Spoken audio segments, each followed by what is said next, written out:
le lundi 11 mai 2020. À la sortie du confinement, on savait pas trop quoi faire, la seule chose dont on avait envie c'était de partir boire un coup avec ses potes. En même temps, on voulait garder la raison et donc du coup on restait chez nous à encore une fois rien faire.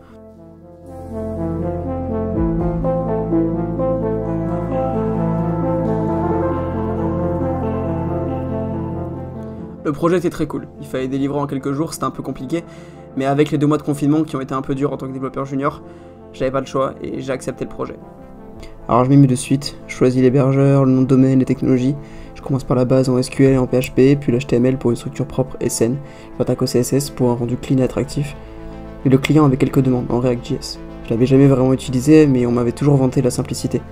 Alors j'avance vite, très vite, au point qu'en quelques heures, une première version est disponible.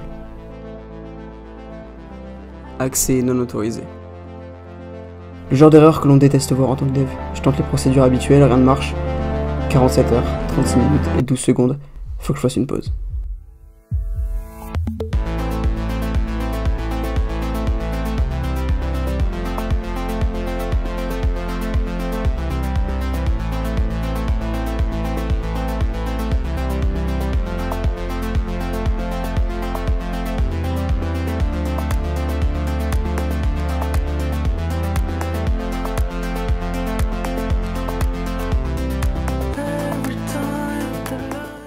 En espérant qu'un ou deux développeurs puissent prendre du temps pour résoudre mon problème, avant de sortir ma RI, j'avais posé une question sur un forum.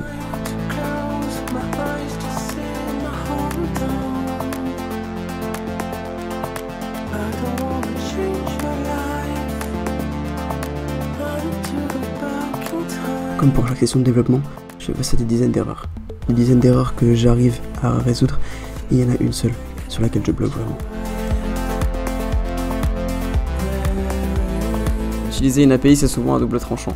Si la documentation est très bien faite, ça peut nous faire gagner des dizaines d'heures. Mais si elle est mal faite, ça peut nous en faire perdre des dizaines.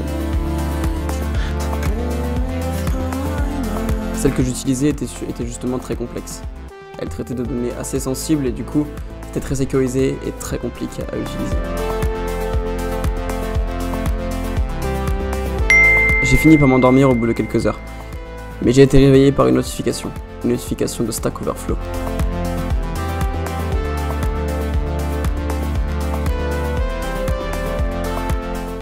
Je m'attendais pas du tout à ce que 25 développeurs prennent le temps de répondre à ma question.